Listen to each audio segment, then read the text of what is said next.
وبہ نستعین اما بعد۔ محترم ناظرین، میں تمام لوگوں کے روبرو انسانیت کی کامیابی کا ایک راز بتانا چاہتا ہوں۔ کسی بھی قوم کی کامیابی اور کامرانی اس قوم کے کردار پر ہے۔ جو قوم اعلیٰ کردار اپناتی ہے وہ قوم ہمیشہ عظمت و سربلندی کے افق پر رہتی ہے، ہمیشہ اس کے مقدر کا ستارہ چمکتا ہوا نظر آتا ہے۔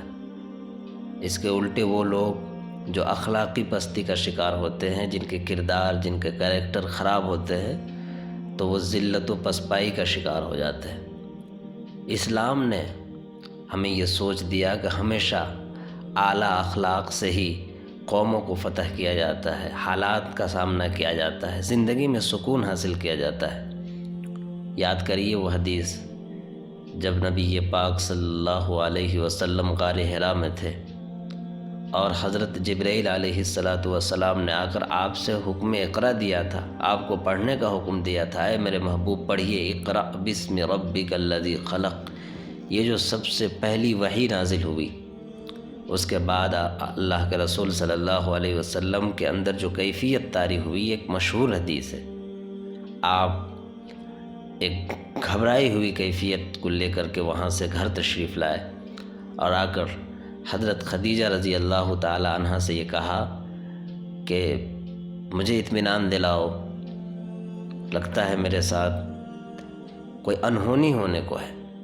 اس وقت حضرت خدیجہ رضی اللہ تعالی عنہ نے نبی پاک صلی اللہ علیہ وسلم کو اطمینان دلایا تھا۔ یہی پیغام ہے، یہ جو حضرت خدیجہ رضی اللہ عنہ کا فرمان ہے، اور نبی پاک صلی اللہ علیہ وسلم کو اس نازک موڑ میں جس انداز سے حضرت خدیجہ نے بچایا تھا اور جس انداز سے سنبھالا تھا، اس میں پوری انسانیت کے لیے ایک پیغام ہے۔ صرف مسلمانوں کے لیے نہیں بلکہ تمام قوموں کے لیے۔ جو بھی قوم اس رویے پر آئے گی، یقیناً اس کی کامیابی کا ستارہ اونچے آسمان پر چمکتا ہوا نظر آئے گا۔ اور وہ بیان یہ ہے، حضرت خدیجہ رضی اللہ تعالی عنہ نے کہا، واللہ ما یخزیک اللہ ابدا۔ یا رسول اللہ، اللہ تعالیٰ آپ کو کبھی بھی رسوا نہیں کر سکتا، اللہ آپ کو کبھی بھی تباہ نہیں کر سکتا، اللہ آپ کو کبھی بھی مصیبتوں میں نہیں ڈال سکتا۔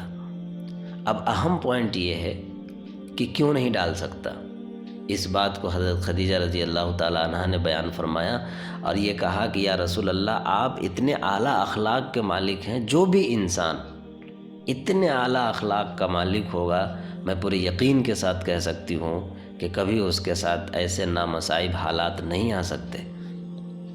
وہ اخلاق حضرت خدیجہ نے گنوائے۔ نمبر 1، انک لتصل الرحم۔ اے اللہ کے رسول، آپ ٹوٹے ہوئے رشتوں کو جوڑتے ہیں۔ وتصدق الحدیث۔ نمبر 2، آپ جب بھی بات کرتے ہیں تو سچ بولتے ہیں، جھوٹ نہیں بولتے آپ۔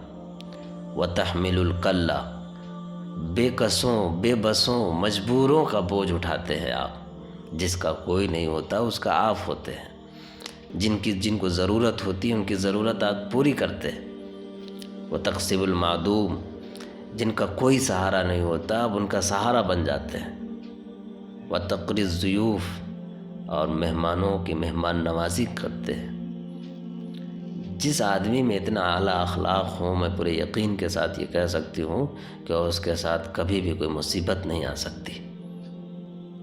خیال کیجئے، جب اللہ کے رسول صلی اللہ علیہ وسلم کا یہ اعلیٰ اخلاق کہ آپ ٹوٹے ہوئے رشتوں کو جوڑتے تھے، جب بھی بولتے تھے تو سچ بولتے تھے، بے کسوں، مجبوروں، بے سہاروں کا آپ سہارا بنتے تھے، مہمانوں کی مہمان نوازی کرتے تھے۔ خود آپ کا اتنا اعلیٰ اخلاق تھا۔ اس اعلیٰ اخلاق کو دیکھ کر حضرت خدیجہ کہتی ہے کہ آپ محفوظ ہیں۔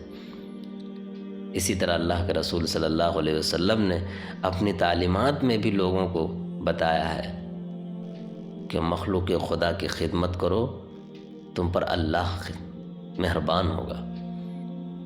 اللہ کے رسول صلی اللہ علیہ وسلم نے کہا، زمین والوں پر رحم کرو، آسمان والا تم پر رحم کرے گا۔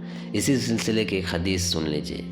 حضرت عبداللہ ابن عمر رضی اللہ عنہما سے مروی ہے، کہ نبی کریم صلی اللہ علیہ وسلم نے ارشاد فرمایا، جو کوئی اپنے بھائی کی ضرورت پوری کرتا ہے، اس کی ضرورت کے وقت مال کی ضرورت ہے مال دیتا ہے، اس کو وقت کی ضرورت ہے وقت دیتا ہے، اس کو کچھ لفظوں کی ضرورت ہے کچھ لفظوں سے اسے تسلی دیتا ہے، تو اللہ تعالیٰ ایسے بندے کی مدد فرماتے ہیں، اس کی ضرورت اللہ پوری کرتا ہے۔ جس دن ہماری قوم یا جو بھی قوم اس اعلیٰ اخلاق پر آئی، انشاءاللہ اس کے لیے کامیابی کی ضمانت ہے۔